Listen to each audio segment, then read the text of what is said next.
Babes, it is Thursday evening. The sun is officially down. Thank God. That's right. The mango margaritas are literally out on the table right now, just sweating through the glass, and we are here. We made it. Barely, but we made it. Barely.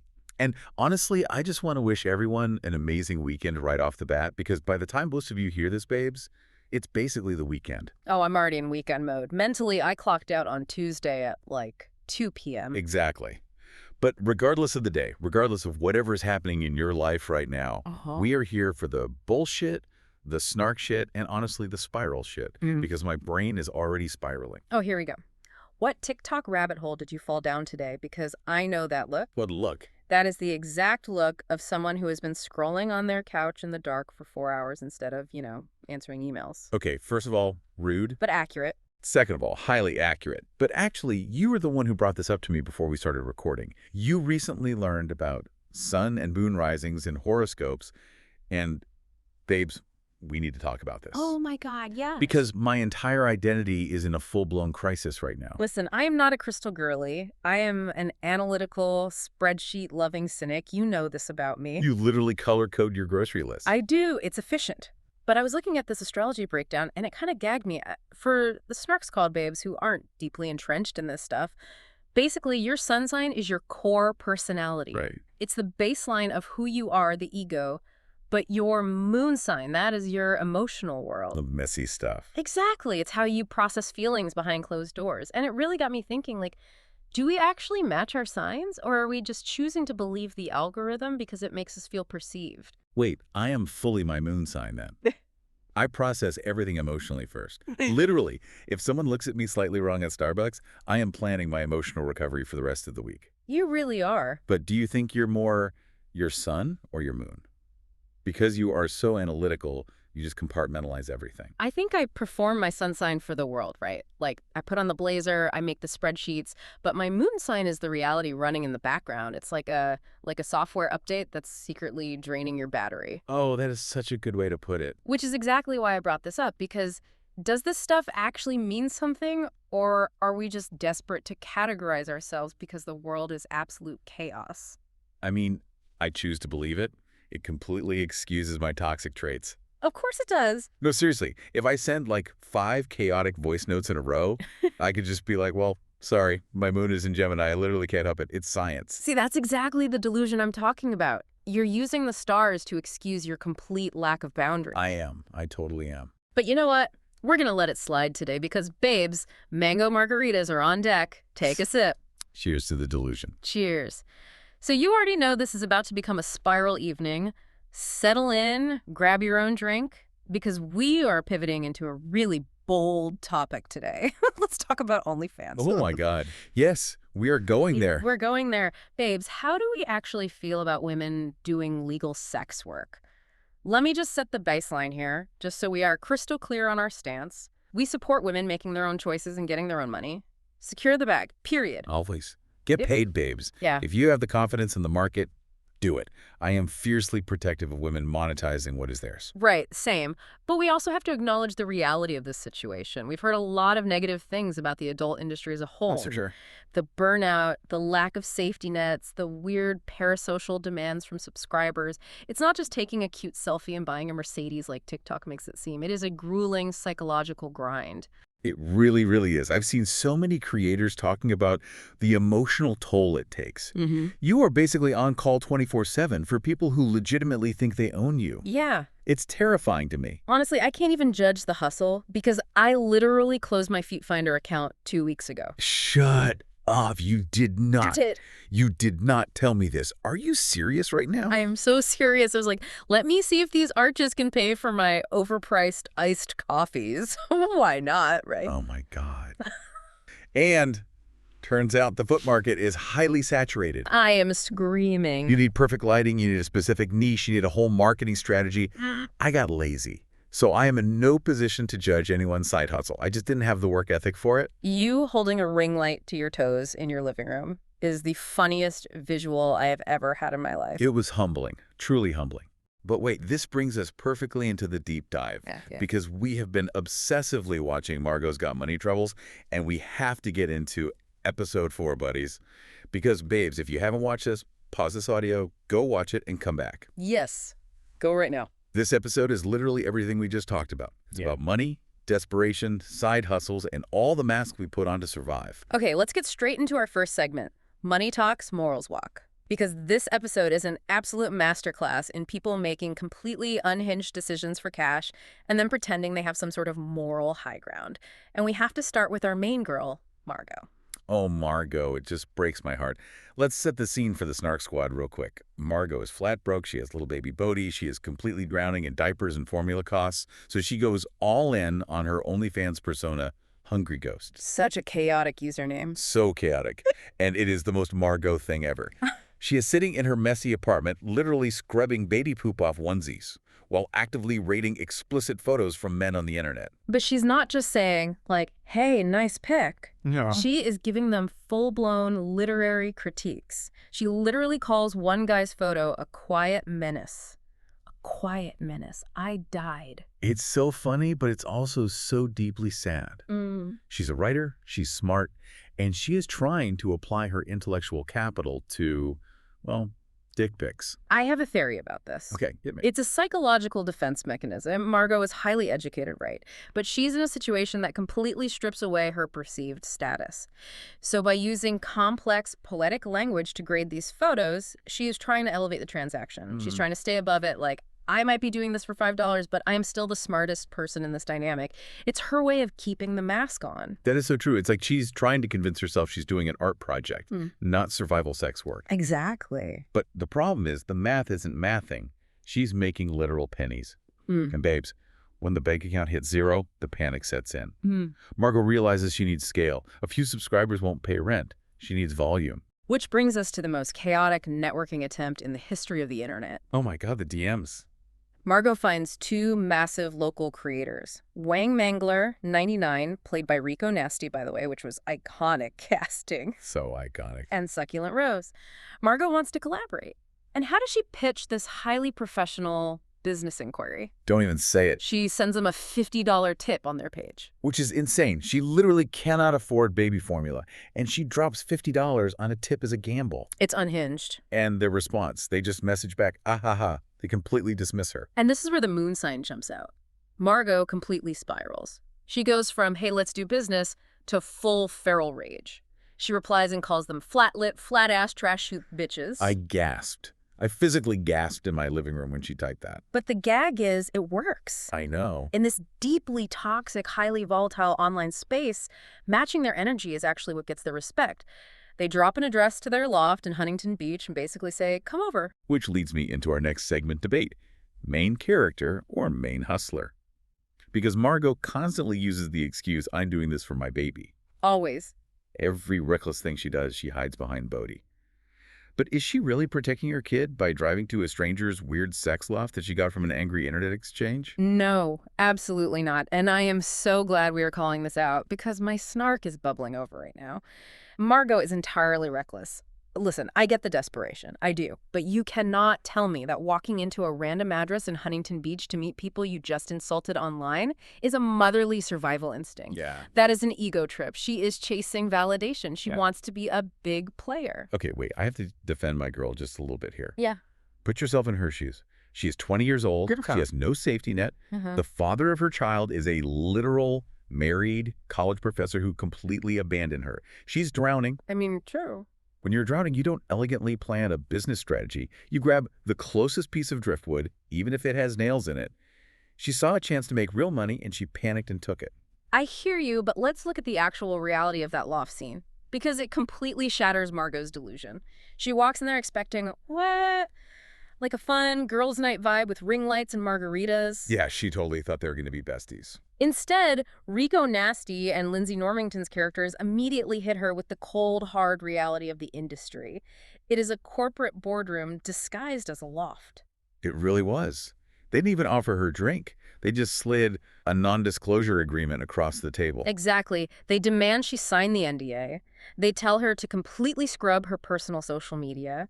And then they give her the psychological warning. They prep her for the harassment. They specifically tell her she has to be ready for the cheese grater comments. Do not even remind me of the cheese grater comments. I had to pause the TV and walk around my kitchen. It was so horrific. But that's the reality of the parasocial gig economy. These veterans are forcing Margo to see that this isn't a quick fix. This is a highly dangerous, demanding profession. Rico's character literally looks at her and says, "We could be traffickers, you don't know." God, that line was chilling. Margo is a greenhorn walking blindly into traffic. And the actress who plays Rose, Lindsay Normington, we saw on TikTok that she is a real-life stripper. And not just that, she actually helped unionize the Star Garden strip club in North Hollywood in real life. Yes. Which adds so much weight to that scene. The showrunner didn't just hire an actor to read a script about sex work logistics. They brought in someone with lived experience in labor rights within the adult industry. It makes such a difference. It really does. So when Rose is schooling Margo on safety protocols and legalities, she's speaking from a place of deep, real-world authority. It treats sex work as labor. It's a workplace. And Margo is violating every single OSHA safety standard by just showing up. Okay, speaking of labor, Right. we have to talk about the absolute MVP of this show who is getting zero respect. Susie, Margo's roommate. Babes, if Susie was my roommate, I would be buying her flowers every single day. Susie is running the entire infrastructure of Margo's life, and she is doing it for free. This is where I lose sympathy for Margo. Margo is out here negotiating NDAs and fighting for her bag. But who is holding the camera? Susie. Susie. Who is lighting these weird apartment shoots? Susie. Who is lending Margo her custom, wildly expensive cosplay gear to wear on camera? Susie. And who is watching the baby? Susie is basically an unpaid, full-time nanny at this point. The Reddit threads were tearing Margo apart for this, and honestly, I agree with them. There was a user who mapped it out perfectly. Susie is 20 years old. She has her own life. Margo isn't necessarily a malicious villain, but she operates with this blinding, toxic self-absorption. She just assumes Susie will always be the sidekick. It's giving main character syndrome in the worst way. Margo is the main character of her own life, but she's forcing Susie to be a background extra. And I know Susie is a fan of Jinx, Margo's dad, and maybe she's sticking around for the proximity to wrestling royalty, but still. Margo, pay your friend, or at least buy her a coffee. Exactly. Margo uses necessity as a shield. Oh, I have to do this for the baby. Okay, but does Susie have to do this for the baby? No. Margo is taking advantage of her, period. Ugh. The money mess energy is so real. But you know what's messier than Margo's finances? Yet. Her family dynamic. Because right as Margo is trying to build this digital empire who comes crashing back into her life, Jinx, her father, the absentee pro wrestler. Talk about a jump scare. Literally. The generational hypocrisy in this next segment is going to spike my blood pressure, I swear. Let's get into Jinx's return. Babes, the scene where Jinx accidentally walks in on Margo and Susie doing a topless photo shoot in the living room, I wanted to die. I wanted to physically sink into my couch and disappear. It was so bad. It played out like an old-school Scooby-Doo hallway chase, just screaming, throwing blankets, pure chaos. It was chaotic, but once the screaming stops, the dialogue that follows is so deeply frustrating. Jinx's immediate reaction is pure, visceral disgust. He starts pearl clutching. He essentially slut-shames his own daughter. He begs her, please don't be one of those girls. Which made me so mad. I was yelling at the TV. Okay. You have not been in her life for 20 years. You do not get to walk in here fresh off the street and judge how she pays for diapers. Preach, but let's analyze the mechanics of why he's reacting this way. Listen, Jinx is not actually reacting to Margo's OnlyFans account. He is reacting to his own reflection. Oh, absolutely. This is textbook projection of guilt. He was absent. He provided nothing. No guidance, no money, no safety net. Now he shows up, sees that the world has chewed his daughter up and forced her into sex work, and he feels the crushing weight of his own failure. Yes, he's looking at her and realizing if I had been a father, she wouldn't be doing this. Exactly. But his ego can't handle that truth. So instead of apologizing, he overcompensates by trying to play the strict moral patriarch. He tries to assert an authority he never earned. It's like a retired, degenerate casino dealer getting absolutely furious at their kid for playing poker. That's exactly what it is. You built the casino. You taught them the game by your absence. You cannot be mad when they sit down at the table to survive. I love that analogy so much. And Margo does not back down. She goes feral. She looks him dead in the eye and points out the ultimate hypocrisy. Her mother, Cheyenne, worked at Hooters, and Jinx was a professional wrestler. Both of her parents literally made a living by putting on tight clothes, curating a fake persona, and monetizing their bodies for an audience. This is the crux of the episode right here. The writers are so smart for this because they do not give Jinx a halo. They force us to look at how society categorizes performance. Think about it. Jinx views professional wrestling, which is staged, scripted combat, where men in tiny spandex trunks roll around and pretend to hurt each other for money. Right. He views that as honorable, athletic entertainment. But he views Margo's digital sex work as degrading. Even though they're the exact same business model. Literally identical. Both require intense physical upkeep. Both require character creation. Margo is Hungry Ghost. Jinx was, well, Jinx. Both rely entirely on audience engagement and parasocial tipping. And both require taking on immense personal risk for public consumption. But because one is male-dominated and packaged as sports, it's respectable. The other is female-dominated and packaged as sex, so it's heavily stigmatized. Say it louder for the people in the back. Jinx is so blinded by his own internalized biases that he can't see. Margo is just running the family business. She's just using a ring light instead of a wrestling ring. Exactly. Jinx isn't mad at the hustle, he's mad at the label society put on it.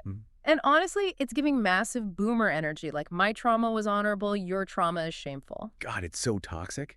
But you know who else is putting on a massive toxic performance? Who? Margo's mother, Cheyenne. Michelle Pfeiffer is out here acting like her rent is due tomorrow. We have to talk about this wedding. Oh, Cheyenne. Cheyenne is running the exact same survival software as Margo, just on a different operating system. Margo's using OnlyFans. Cheyenne is using matrimony. Babes, the tension in the house when Cheyenne stops by with the wedding cakes for a tasting. You could literally cut it with a knife. Little baby Bodhi is screaming his head off. Cheyenne is trying to comfort him, and she can't.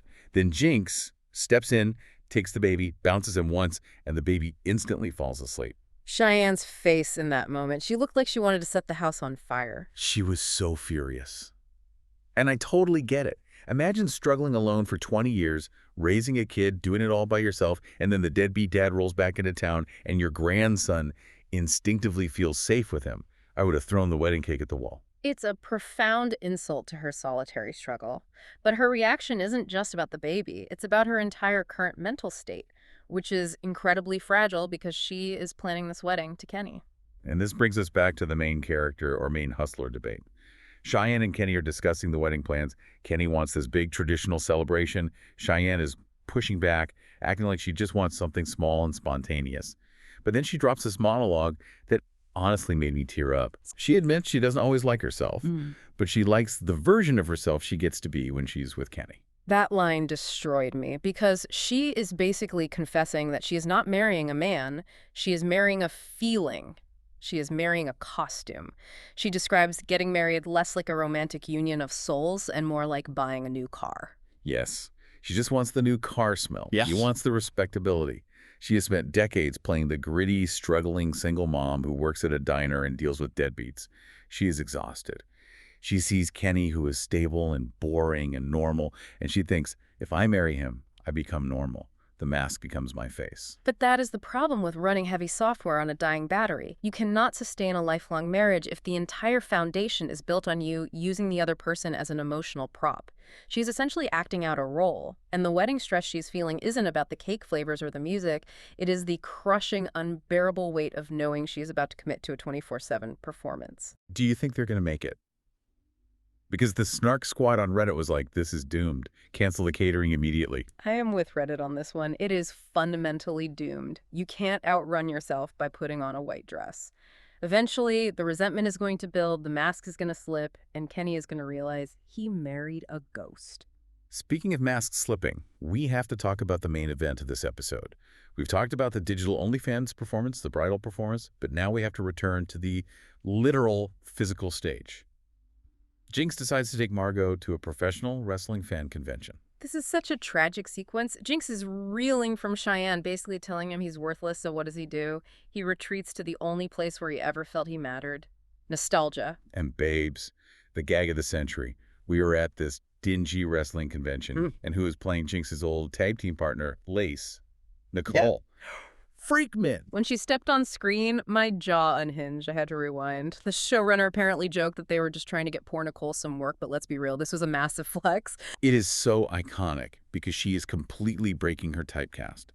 For the last 10 years, Nicole Kidman's entire brand has been wealthy, sad white woman with a terrible secret, staring blankly over a glass of red wine. Big Little Lies, The Undoing, Nine Perfect Strangers. It's a very specific cinematic universe of wealthy despair. Exactly. But here, she is wearing bright red, laced-up wrestling boots, full spandex, and she is playing a former wrestler who is now a practicing lawyer in Costa Mesa. The specificity of that is so Campos, I am obsessed. And she is clearly having a blast. But we need to look at the thematic weight of why she's there. Lace isn't just a fun cameo. She represents the temptation of the past. She convinces Jinx to get back into the ring just for fun, just for the fans. They are in there with real-life wrestling legend Chris Jericho, by the way, which was a great touch. And they start doing a choreographed routine. And Bates, I read that Nicole Kidman actually filmed this scene while she had the flu, like full-blown passing out flu. I read that too. Nick Offerman said she had an IV in her arm between takes, but she refused to stop filming. She's literally mother for that. She is mother, but let's focus on the mechanics of what happens in that ring. Jinx gets in. He hears the roar of the crowd. He takes his shirt off. The adrenaline hits him like a narcotic. He starts feeling like he's 25 again. He looks at Lace and tells her not to take it easy on him. Oh, God, I was watching this through my fingers. I knew it was going to happen. In wrestling terminology, they are about to do a bump. A bump is a staged fall. It's choreographed, but you are still slamming your physical body onto a mat over a hard wooden surface. You have to know how to land, and your body has to be able to absorb the shock. And Lace delivers this flying kick to his chest. And Jinx goes down, hard, flat on his back, and he does not get up. He aggravates a severe old injury. The crack sound, it was sickening. It was so hard to watch because you could see the exact moment the illusion shattered. Right. The physical fall is a metaphor for his entire existence right now. Jinx's collapse in the ring is the physical manifestation of his life catching up with him. He tries to perform normalcy for Margo. He tries to perform strength and youth for the crowd, but his body literally rejects the performance. The structural damage is too deep. The battery is completely dead. It's so tragic. Because the convention wasn't a healing space for him at all. It was a toxic enabler. It pulled him right back into the exact behaviors that broke his body in the first place. And that physical fall triggers a massive, dark, emotional collapse. Which brings us to the hospital scene. When the performance stops, the raw, damaged reality is exposed. And this scene triggered a lot of people online. Jinx is in the hospital bed in absolute agony. The doctors want to give him pain medication. Jinx explicitly, frantically begs Margo not to tell the doctors about his history of drug addiction. He says he won't take the pills, but he refuses to let the staff know his truth. Let's break down the mechanics of the medical system here, because this is where the episode gets terrifyingly real. Why is he begging her to lie? Because in the real world, the medical system heavily stigmatizes former addicts. If your chart gets red flagged with a history of substance abuse, protocols change instantly. Reddit was spiraling over this. People who are in recovery were sharing their stories, saying that if you disclose your past, doctors often treat you like a liability or a criminal, even if you've been clean for a decade. They underprescribe necessary pain medication or dismiss your symptoms entirely. Exactly. So Jinx's request to lie isn't just him being stubborn or difficult. It is a defensive posture. It is a survival tactic learned from years of systemic bias. He knows if the doctors find out, he loses his agency. But as much as I understand that, isn't lying to the doctors inherently addict behavior? Like, isn't that the first step to a relapse? He's in excruciating physical pain, his emotional trauma is laid bare, and he is actively orchestrating a deception. That is the million-dollar question. All the warning signs are flashing bright red. He is teetering on the edge. But in that moment of extreme vulnerability, high on pain, he actually has a moment of clarity. He looks at Margo, who is sitting by his bed, and he finally understands her OnlyFans hustle. Yes. He says, we're all just putting on a show. The thesis statement of the entire episode right there. He connects his spandex and his staged combat to her digital persona. He realizes they are exactly the same. They are both selling pieces of themselves to survive a world that doesn't care about them. And because he finally gives her that grace, Margo drops her armor. She confesses the truth. She tells Jinx who Booty's father really is. She admits it was Mark, her married college professor, who took advantage of the power dynamic and then abandoned her. And this is where the episode takes a turn into pure, unadulterated darkness. Because Jinx is broken. He doesn't have the emotional tools to process this information like a healthy parent. A healthy parent would say, let's call a lawyer, let's get child support, let's ruin his career through the university. But Jinx doesn't do that. No. Jinx slips out of the hospital. He tracks Mark down at the university. He walks right up to him on campus. Babes, this scene is going to haunt me. Jinx doesn't yell. He doesn't make a scene. He is terrifyingly calm. He introduces himself, reaches out for a normal handshake, and then he just glamps down. Yeah. He systematically, violently crushes Mark's hand. You can hear the bones snapping. Mark is screaming, dropping to his knees, and Jinx's face is just blank. It is pure fury masked by absolute stillness. Honestly. Yeah.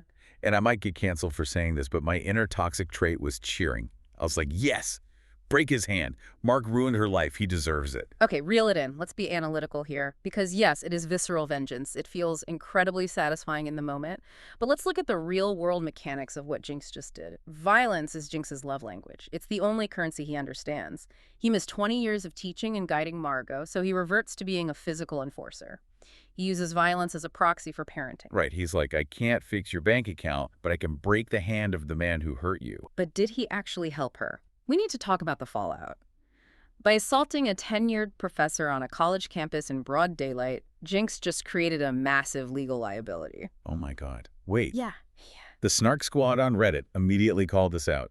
Someone posted, nice going, Jinx. Now Margo's going to be dealing with a lawsuit. Mark is a wealthy, connected man.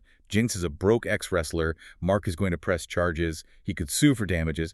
He could use this assault as leverage to claim Margo's family is dangerous and try to take custody of Bodhi just out of spite. I didn't even think about that. He literally just handed Mark a weapon to use against them in court. Exactly. Jinx's brand of protection is born entirely out of his own brokenness. He didn't break Mark's hand for Margo. He broke it for himself, to soothe his own crushing guilt for not being there. And in doing so, he likely just dragged his completely broke daughter into a police investigation. It is a chilling, disastrous ending. God, the mess. The absolute unmitigated mess. Which actually transitions us perfectly into our final segment, if we had the bag. Or, in Margo's case, if we didn't have the bag. Let's insert ourselves into the chaos. Snark Squad Confessions, Money Edition. So if you were in Margo's exact position, 20 years old, single mom, negative bank account, what are you doing? Where is your line? Honestly, I am moving back in with my parents. I don't care if Cheyenne is toxic. I am sleeping on the couch. I do not have the emotional fortitude to run an OnlyFans empire. I would cry if someone left a mean comment about my pedicure. There's no way I could handle the cheese grater comments. I would fold immediately. What about you? Oh, I'm exploiting every connection I have. I am not doing OF, but I am absolutely blackmailing Mark the professor. Same goal. Let's be real. He has money. He has a reputation. I am sitting in his office saying, pay my rent for the next 5 years, or I am going to the dean, I'm going to your wife, and I'm going to the local news. Margo is playing the wrong game. She's monetizing her body when she should be monetizing his secrets. You are so toxic, and I absolutely love it. But wait, what about Cheyenne? Would you marry for stability?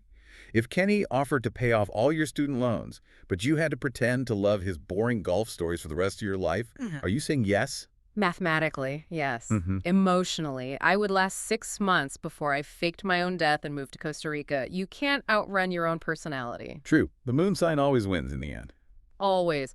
Okay, Dabes, we have to wrap this up before we completely spiral into planning our own fake disappearances. Let's recap the chaos we just unpacked. We watched Margo try to hustle her way out of poverty in a dangerous digital landscape. We watched Cheyenne try to marry her way into a new identity. And we watched Jinx physically and legally break everything he touched trying to be a hero. Everyone is wearing a mask.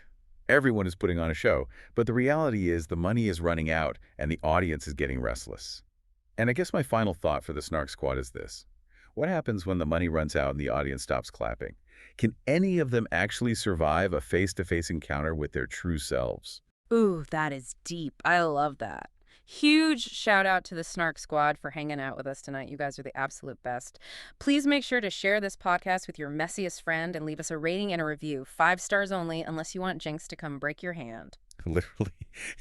Babes, we started this deep dive with mango margaritas and horoscopes, and we ended up debating sex work economics, medical bias, and the legality of breaking a man's bones on a college campus. And honestly, that tracks for us. It really does. Drink your water, mind your business, and do not text your ex this weekend. Stay messy, stay money-minded. And we will see you on the Snark side.